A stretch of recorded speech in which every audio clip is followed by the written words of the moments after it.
les uns les autres.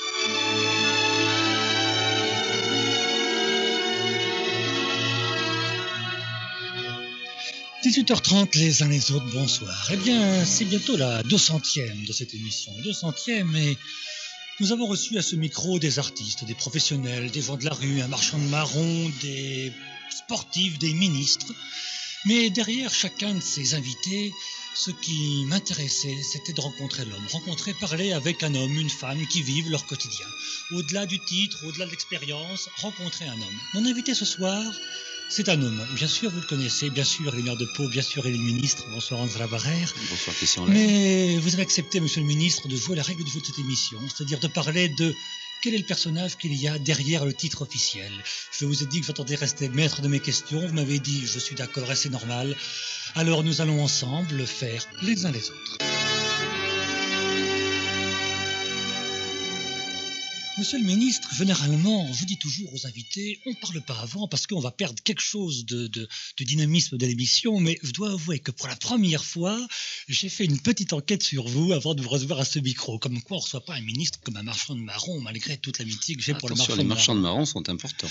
Tout à fait. C'était mon premier invité, c'est pour ça que. Et c'est très lié à mon enfance. Et je revois toujours la petite locomotive qui existe encore d'ailleurs avec ses marrons. C'est très très lié à mon enfance, marchand de marrons. Parlons de votre enfance. Quand je me suis promené pour faire cette enquête, j'ai appris que vous étiez à l'école avec Pierre Lasseguette, que Pierre Lasseguette, qui est dans votre liste municipale, était premier et que vous étiez que deuxième. Oui, même des fois j'étais troisième, c'est absolument exact. D'ailleurs, ce matin, enfin, en me promenant dans les rues comme je le fais actuellement, je suis passé rue Guinemer, et rue Guinemer, j'habitais longtemps rue Guinemer. C'est-à-dire que mon enfance est une succession de lieux dans la ville. Je suis né rue Richelieu. Richelieu, c'était dans une maison où s'est installé après mon oncle qui était marchand de vin, qui s'appelait Denis Amiel, que beaucoup de vieux palois, enfin, ont peut-être encore le souvenir. Puis ensuite, nous sommes allés, car mon père était chauffeur de taxi, à ce moment-là, nous sommes allés rue Maréchal Joffre. Et rue Maréchal Joffre, au fond d'une cour, je vous revois toujours cette cour, elle existe encore d'ailleurs, il y avait un escalier, et puis nous habitions au premier étage. Après la rue Maréchal Joffre, nous sommes allés rue Guinemer, dont je parlais tout à l'heure, tout près du Foirail, au numéro 1. Et ensuite, ça a été à l'avenue Montardon, une ferme qui s'appelait Le Touquet, où sont actuellement les résidences, Le Touquet. Alors mon enfant, si vous voulez, c'est toute une succession de lieux dans cette ville, avec une migration vers le nord. Et c'est du Touquet, enfin, où je suis parti, puis j'ai quitté Pau à 16 ans. C'était à l'époque un quartier où il n'y avait que des champs, il y avait très très peu d'habitations dans ce quartier nord de Pau. Oui, très peu. Je le répète assez souvent, je m'excuse de le redire encore, mais j'étais enfant, enfin habitant rue Guinemer, j'étais très très étonné quand mon père me disait, tu sais, moi j'ai gardé les vaches là où il y a l'église Saint-Joseph. Et moi maintenant je puis dire, moi j'ai gardé les vaches, car j'ai gardé les vaches au Touquet, où il y a justement actuellement ces résidences. André Barrère, vous venez de parler de votre père. Or, tous les Palois savent que vous êtes très très attaché à votre mère, que vous avez beaucoup de tendresse, d'amour pour elle. Oui, c'est normal. Je me suis trouvé un jour dans votre bureau à Paris au ministère, vous débattiez avec un téléphone que vous découvriez avec plein de boutons pour essayer d'appeler votre mère, comme si vous l'appeliez tous les jours au téléphone. Je l'appelle pratiquement tous les jours, car hélas, je ne la vois pas tous les jours, bien qu'étant à côté, mais j'ai été aussi très attaché à mon père, bien que j'ai eu beaucoup de problèmes. Voilà, vous parlez peu de votre père. J'en parle peu, car c'était des années sombres pour moi. Mes parents étaient divorcés. J'ai vécu le divorce, bien que ma mère en particulier, enfin, a tenu le coup pour, vous savez ce que c'est, pour à ce moment-là, il y avait beaucoup de préjugés vis-à-vis du divorce. C'était pas facile à l'époque. Un divorce, c'était pas facile. Et je me souviens, mon père, je m'entendais pas avec lui du tout. Il avait, c'est toujours un peu difficile à dire, car il est mort, et donc paix à sa mémoire, mais il vivait, si vous voulez, un peu comme dans son époque, c'est-à-dire fréquentant beaucoup les cafés avec toutes les conséquences que cela avait. C'était quelqu'un de très simple. Je sors d'une famille plus que modeste, c'est pas pour faire bien, mais plus que modeste, et de la campagne, puisque mon père était d'Assat, et ma mère de Navaille. Et vous avez des frères et sœurs? Non. Vous êtes fils unique. Je suis fils unique. On a au moins un point commun. J'ai au moins un point commun avec un ministre. Et alors, le problème pour moi, c'est que, arrivé à l'âge de 16 ans, il y avait quand même des conflits très violents, et il valait mieux que je parte de Pau. Je suis donc parti dans des conditions difficiles, en 1944 d'ailleurs. Et vous êtes parti où? À Paris. À Paris. Vous êtes parti faire vos études à Paris? Oui, mais je les ai fait en travaillant. Je les ai faites, pardon, ça prouve que je fais des fautes encore. Je les ai faites en travaillant. C'est toute Une période assez particulière dans la mesure où c'était l'occupation. C'était l'occupation, j'ai vécu, je suis de ces générations qui ont beaucoup de respect pour les maquisards, pour les anciens combattants, pour ceux qui ont combattu, car je suis de la classe 48, et la classe 48 a échappé à tout. Puisqu'à la déclaration de guerre, j'avais 11 ans, et puis à la sortie de la guerre, j'avais 16 ans. Et je me souviens de ce pot très, très particulier. À ce moment-là, mes parents étaient marchands de volailles. Cet itinéraire. Et quand j'étais gosse, j'étais Henri IV, donc où Pierre Lasseguette était premier. Pour moi, Pierre Lasseguette, c'était la haute société paloise. Son père était pompier. Je ne sais pas si vous réalisez. Non, mais c'est vrai. Vous savez, on oublie. Il y a une évolution très, très remarquable au fond des mentalités. Et à l'heure actuelle, il y a beaucoup plus de mélange de classes sociales. Enfin, on ne s'occupe pas. Surtout chez les enfants. Surtout chez les enfants maintenant. Mais à l'époque, un pompier, c'était quelque chose.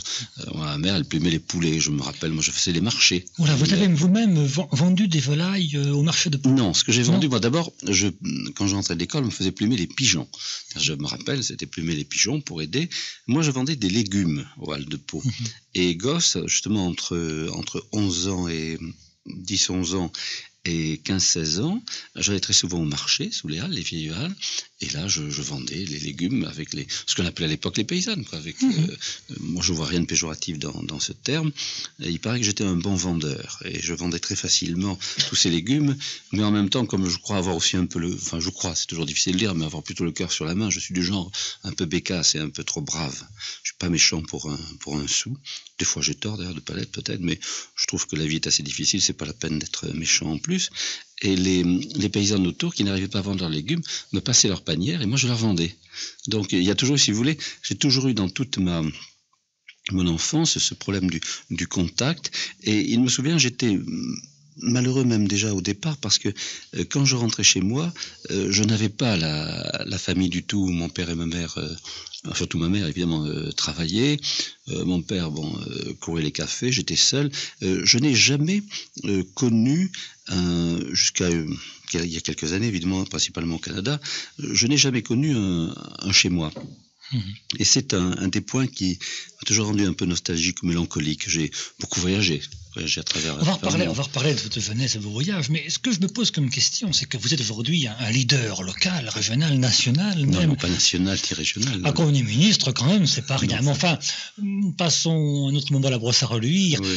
Je me demande si lorsque vous étiez enfant, vous étiez aussi un leader dans la cour de récréation. Si le petit Labarère, c'est quelqu'un qui entraînait les copains à faire des bons coups, des mauvais coups, qui sait qu'on est môme. Je ne sais pas si vous vous rappelez, toujours sur Radio des Gaffes, il y a une dame qui m'a appelé, qui m'a dit « Est-ce que vous n'étiez pas à la maternelle Bosquet » Je dis « Oui, j'étais à la maternelle de l'école Bosquet. » Vous étiez aussi à l'école libre. Oui, je vais en parler après si vous voulez. D'accord. J'étais à la maternelle Bosquet, et à la maternelle Bosquet, elle me dit « J'ai une photo de vous, où il y a tout un groupe, il y a tout le groupe des enfants évidemment, et vous étiez au milieu et dominant tout le monde. » Alors ce qui veut pas dire tout, je crois que j'étais tempérament plutôt, pas timide, ça ferait un peu trop le dire, j'étais timide, j'ai jamais été timide, mais peut-être un peu réservé. Je crois que j'étais gentil, j'étais surtout très, très obéissant et parfois un peu terrorisé par ma mère.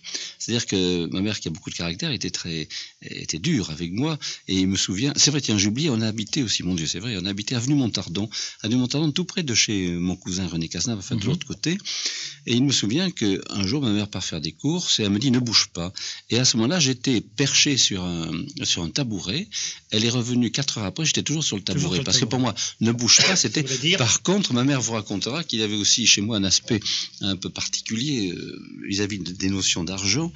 Un jour, vous pensez, ma pauvre mère, elle avait rien, comme beaucoup de gens de l'époque, il ne faut pas l'oublier, mais enfin, elle avait voir 2 ou 3 petits bijoux, enfin, mais rien, des petits trucs. Et un jour, j'étais Angélique, paraît-il, à la fenêtre, sur la rue, et j'avais jeté tous ces petits bijoux dans la rue. Par terre, et puis j'étais resté là tranquille, on les a récupérés, mais enfin, alors il y en a qui disent que je suis habitué des fois à jeter des choses par les fenêtres, ce n'est pas vrai non plus, mais j'étais à la maternelle, et vous parlez de la cour d'école, et pas souvenir d'avoir été un leader. Je me rappelle par contre que je vendais des journaux de la JSC, car j'ai fait de la JSC, c'est là où j'étais très marqué par l'école privée, très marqué. Qu'est-ce qui s'est passé après la maternelle Bosquet? J'étais donc Henri IV, je fais toutes mes primaires. Et puis après, il s'est posé, juste à l'orée de la guerre, en 1939, le problème de mon orientation. Qu'est-ce qu'il fallait faire de moi? Ma mère voulait faire de moi un marchand de volailles. C'était le grand truc. Bon, ben, pour faire un marchand de volailles, dans la lignée familiale. Dans la lignée familiale, il fallait avoir quelques notions de comptabilité. Il se trouvait qu'un professeur de Beaufresne était client de ma mère. Il lui a dit, ben, écoutez, il fallait lui faire la comptabilité. Alors je suis allé comme ça à Beaufresne. Beaufresne, c'est pas l'Immaculée. Beaufresne, c'était le collège un peu des pauvres, si vous voulez, à l'époque. Enfin, ou des pauvres, ou pas toujours des pauvres. Il y avait technique que l'Immaculée. Plus technique, c'était en même temps, c'est aussi le collège où on mettait des gens de commerçants aisés ou d'industriels, etc. Et alors là, c'est comme ça que j'ai passé mon CAP de comptabilité. Quand j'ai mon CAP de sténodactylo, je suis sténo. Ah, très bien, il nous manque une secrétaire. C'est parfait.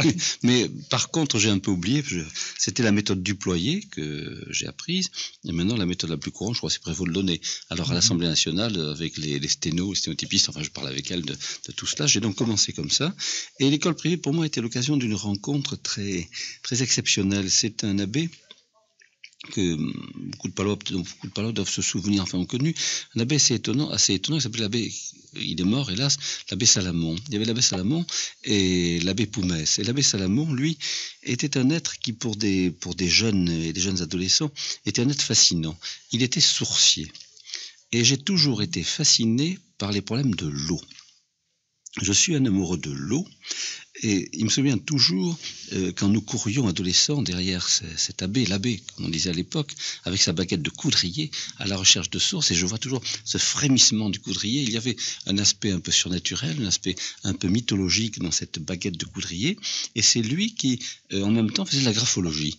Et c'est avec l'abbé Salamon, j'avais 14-15 ans, que j'ai appris la graphologie. On va en reparler. Mais les vieux Palois que je rencontrais en préparant cette émission, moi, avec m'ont dit que vous étiez enfant de cœur. Oui, j'étais enfant de cœur à Saint-Jacques, parce que j'étais au Patro Bourbaki.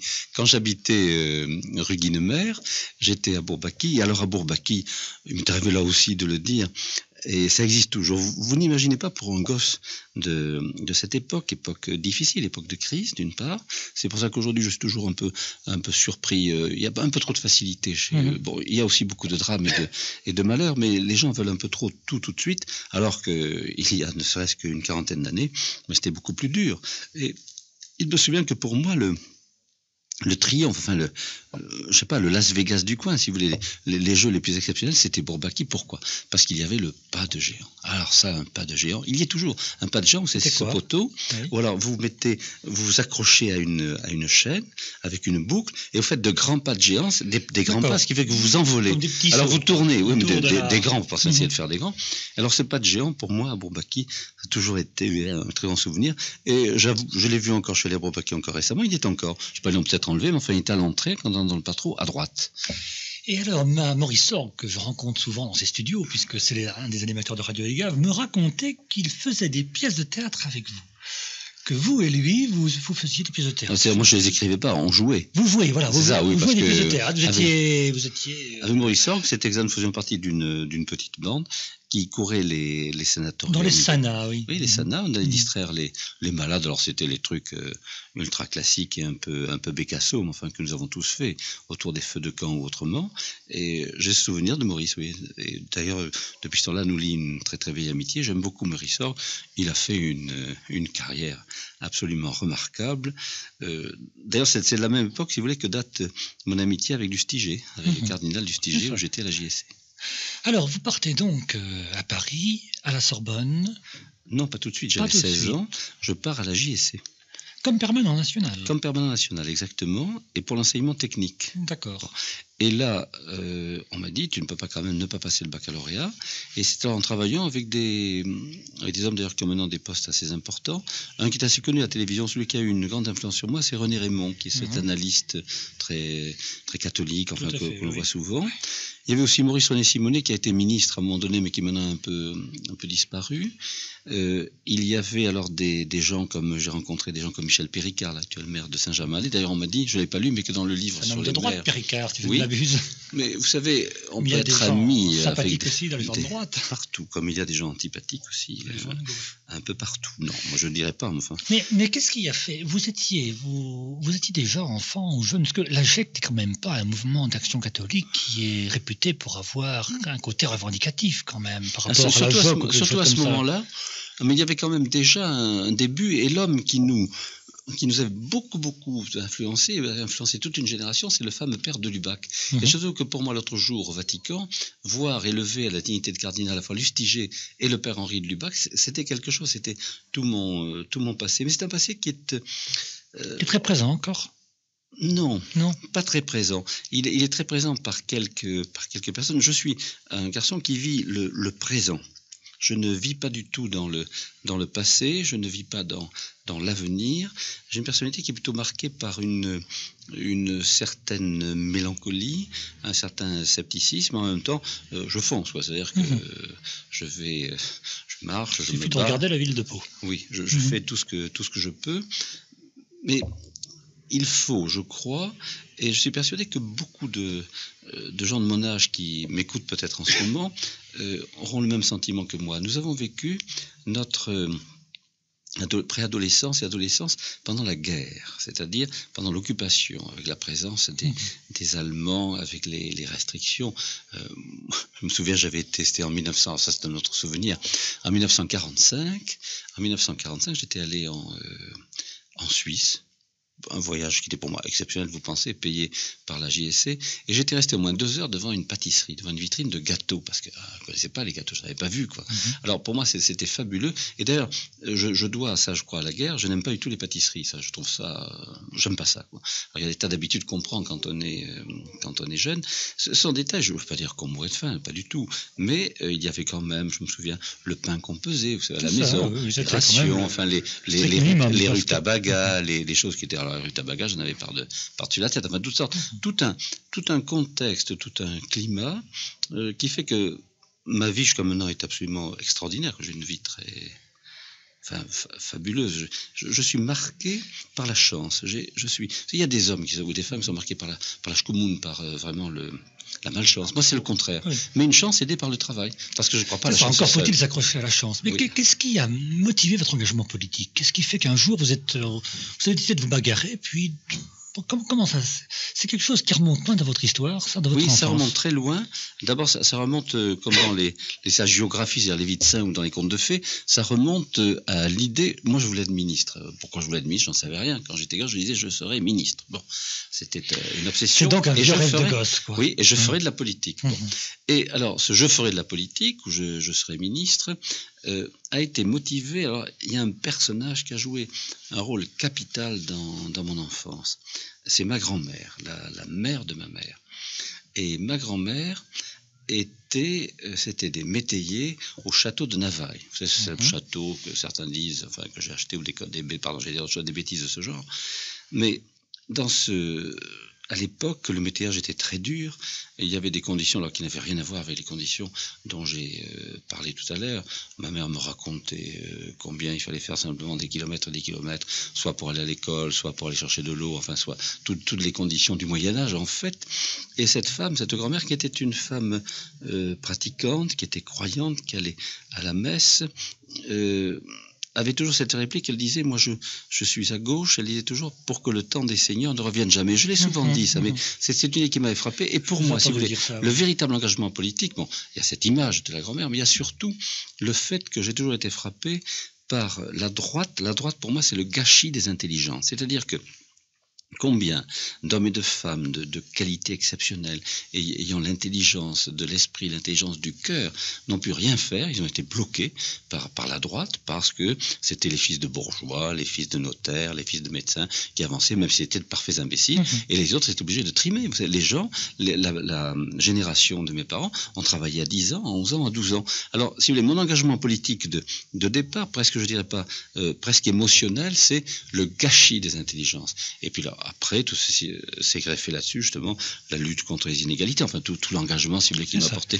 vers le Parti socialiste. C'est quelque chose qui prend ses racines loin dans votre histoire, dès votre enfance. Dès mon enfance. Dès la plus petite enfance. Dès mon enfance, mais une enfance extrêmement perturbée. Une enfance et son adolescence pas heureuse, vous voyez, c'est-à-dire avec des tas de difficultés dont je ne veux pas parler. Il y a un noir, si vous voulez, dans cette époque qui a fait quand un gosse de 16 ans est obligé de partir à Paris pour ne pas avoir de problème avec son père, c'est grave. Et je crois que ça le marque pour toujours. Alors c'est une chose dont je ne veux pas parler. Entre la barrière. Dont je n'ai jamais parlé d'ailleurs, en fait. Il paraît un grand moment de votre histoire, quand même, c'est qu'un jour, vous avez quitté la France pour partir au Canada. Qu'est-ce qui s'est passé? Vous avez fui quelque chose de ce que vous viviez en France? Pourquoi vous êtes parti là-bas? C'est d'abord, si vous voulez, ces aspects un peu curieux, toujours la chance, toujours ce phénomène.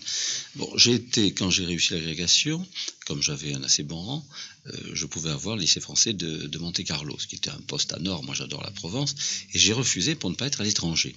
À ce moment-là, on m'a dit, vous avez Cannes. Bon, j'ai dit, va pour Cannes. Et puis, quand est arrivée la nomination, Cannes était occupé encore pendant un an. On m'a dit, vous avez Digne. Alors, Digne, ça, c'est toute la Haute-Provence. C'est les lavandes, c'est les cigales, c'est le soleil, c'est les masses, ces pierres dorées, ces pierres chaudes. Enfin, c'est cette mythologie de la Provence. J'ai toujours aimé la Provence. Je préfère le Béarn, mais j'ai toujours aimé la Provence. Et là, à Digne, j'ai passé une première année absolument extraordinaire. Extraordinaire, pourquoi? Parce que d'abord, il n'y avait jamais eu d'agrégé dans ce lycée, qui était un lycée encore un peu, non pas lycée Papillon, mais enfin un lycée un peu l'équivalent de monsieur le sous-préfet Auchan, que c'était ça, avec le clocher en fer forgé qui dominait le lycée. Et là, tout était à faire. Alors j'ai fondé une troupe théâtrale, j'ai fait un ciné-club, j'ai fait un club de discophiles. Et puis au bout d'un an, on me dit, vous avez Cannes? J'ai dit non, j'avais tellement d'amis, c'était tellement sympathique, je suis resté 2 ans. Et au bout de 2 ans, comme toujours, un de mes meilleurs amis s'est marié. Et il s'est marié, il m'a demandé évidemment d'être son témoin. Étant son témoin, j'ai donc connu, je la connaissais avant, enfin sa fiancée, qui était, elle, à l'ambassade du Canada. Et l'ambassadeur du Canada qui était au mariage me dit, mais tout à fait, c'est le hasard, c'est comme ça. Me dit au cocktail, tiens, vous n'avez pas envie d'aller à l'étranger? C'était en 58, il y avait des problèmes politiques en France, il y avait des difficultés. J'étais déjà pas mal engagé.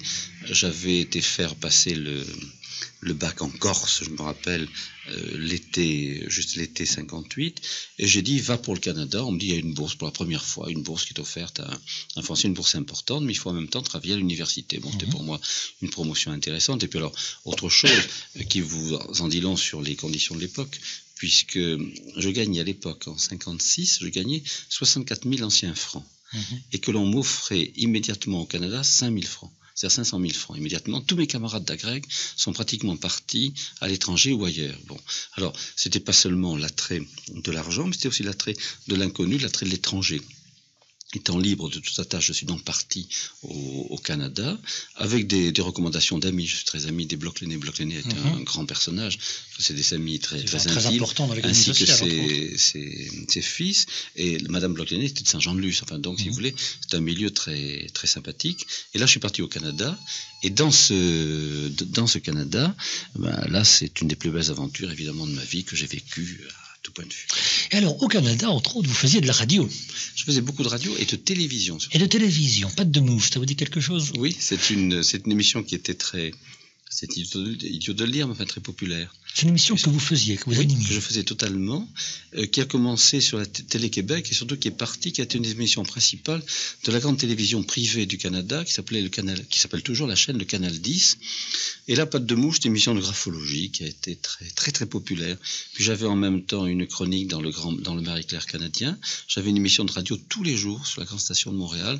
Je faisais des émissions, j'ai même fait des émissions religieuses à Radio-Canada, en particulier sur Théillard de Chardin. J'avais été chargé de faire des émissions de Pâques sur Théillard de Chardin. J'ai toujours été très fasciné par Théillard de Chardin et son point Oméga. Enfin, toujours cette rencontre, si vous voulez, de l'infini.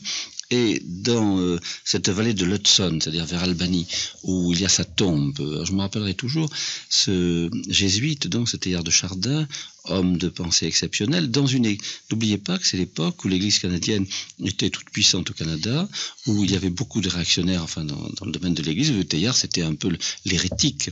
Et je me souviendrai toujours de cette visite, justement, sur la tombe et dans la neige au petit matin, avec ce simple nom, Théillard de Chardin, dominant l'Hudson. Alors, pour moi, le Canada, c'est aux États-Unis, évidemment, le Canada, les États-Unis, enfin, toute Amérique du Nord, c'est à la fois les couleurs folle et vibrante et exceptionnelle du fameux été indien, c'est-à-dire de la fin septembre, début octobre, où à travers des feuillages jaunes, rouges, mordorés, enfin, c'est une symphonie absolument exceptionnelle qu'on ne peut pas imaginer en France. Quand nous voyons nos automnes, on dit oui, c'est pas mal, mais alors les automnes américains, c'est absolument inouï. J'avoue que j'étais baigné dans cette lumière, dans cette couleur, dans un nouveau monde, dans ces espaces, si vous voulez, infinis. Enfin, le Canada, les États-Unis, c'est bon Dieu qui est arrivé là-dedans, qui allait, vous voulez des plaines, en voilà, vous voulez des montagnes, en voilà, et puis la couleur et l'eau, le Saint-Laurent.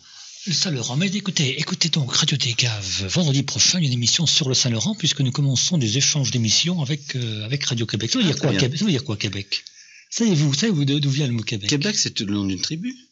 C'est un mot iroquois, j'ai appris ça en écoutant cette émission, qui veut dire là où le fleuve devient petit. C'est ça, exactement. Voilà. Et le fleuve, vous remarquez, est toujours très grand, parce que pour nous, quand on est au bord du Saint-Laurent, je suis sûr que notre petit gaffe, seulement ce gaffe, me donnait beaucoup de mélancolie.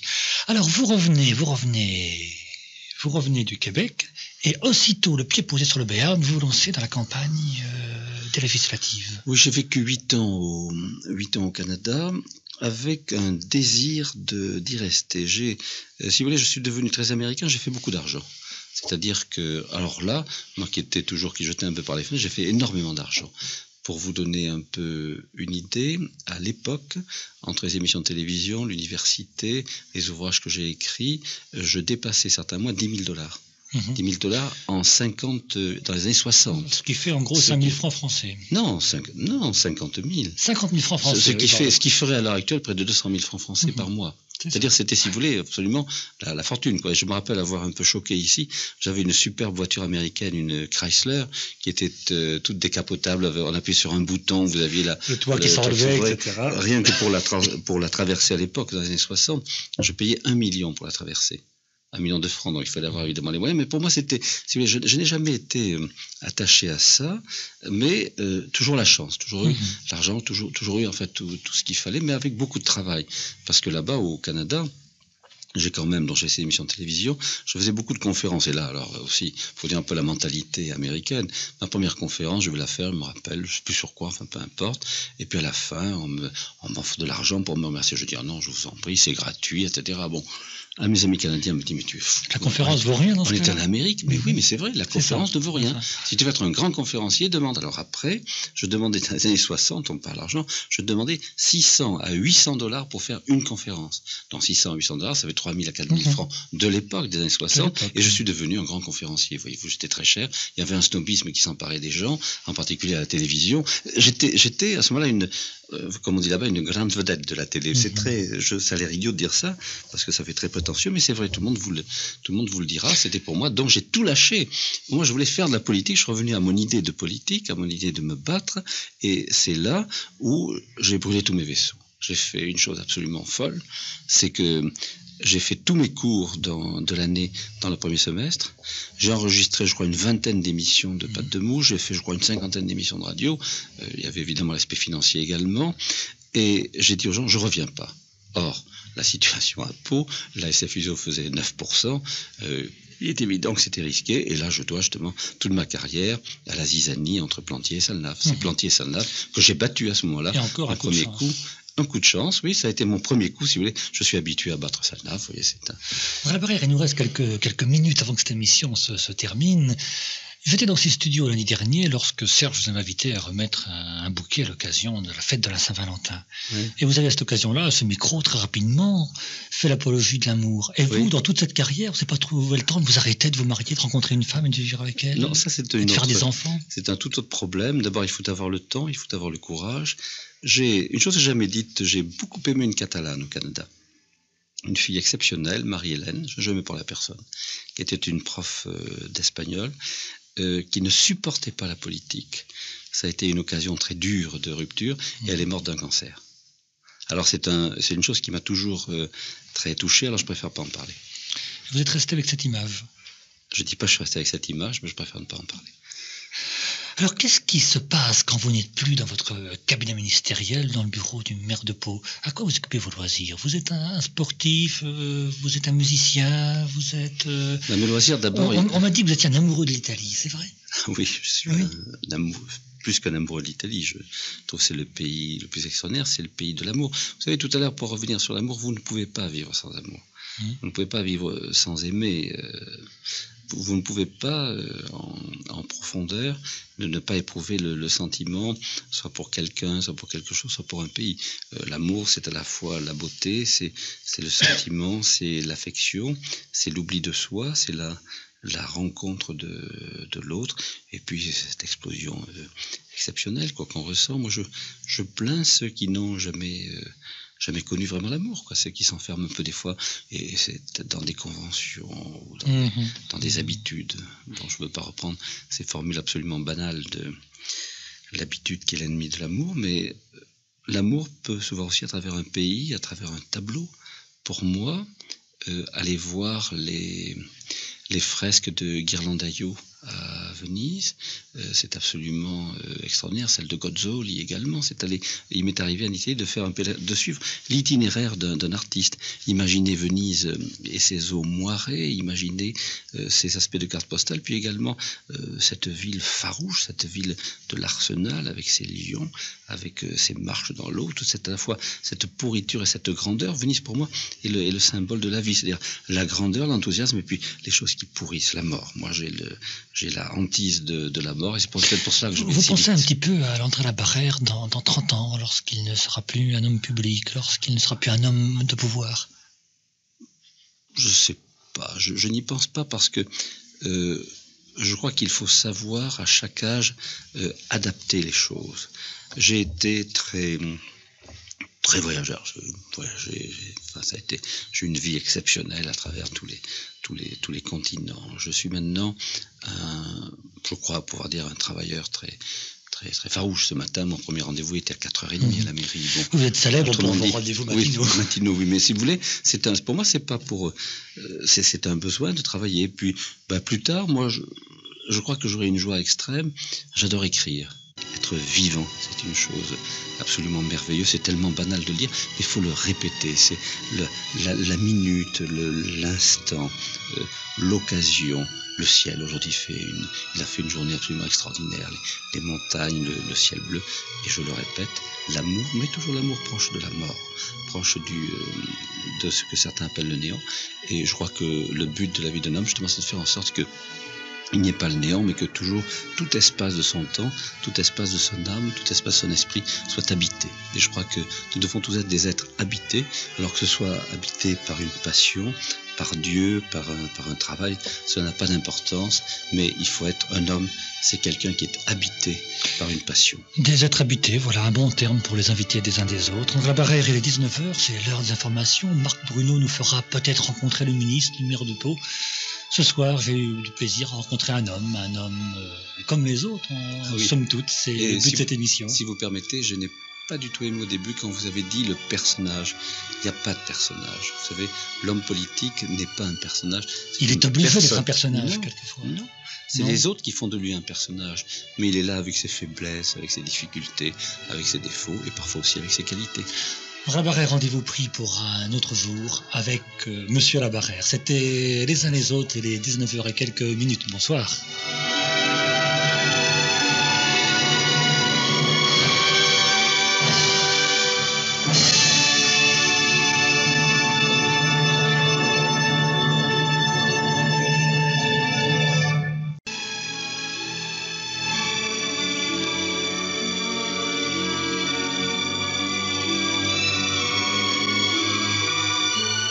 Les uns les autres.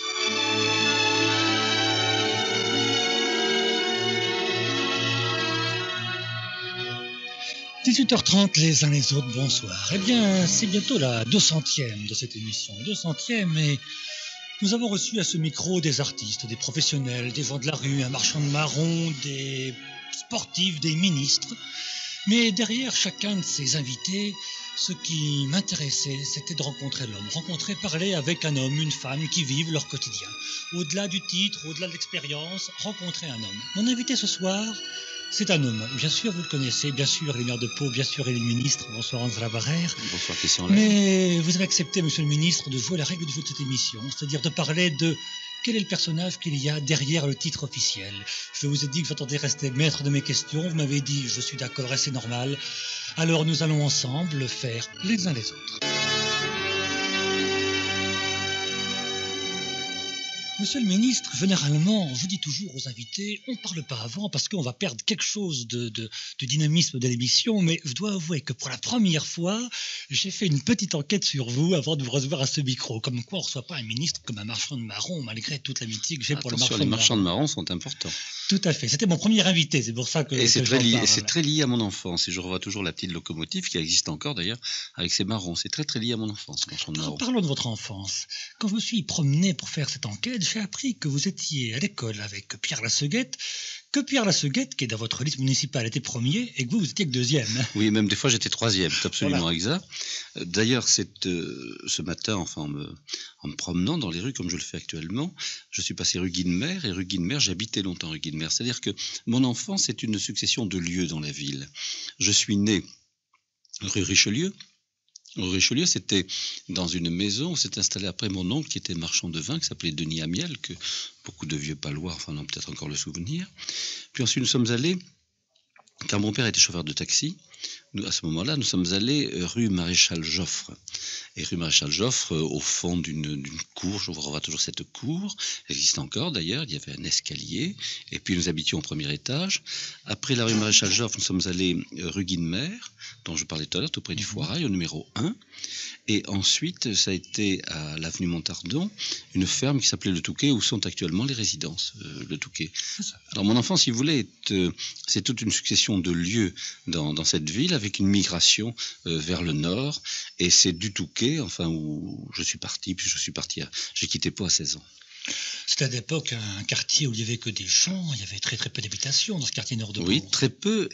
Je le répète assez souvent, je m'excuse de le redire encore, mais j'étais enfant, enfin habitant rue Guinemer, j'étais très très étonné quand mon père me disait, tu sais, moi j'ai gardé les vaches là où il y a l'église Saint-Joseph.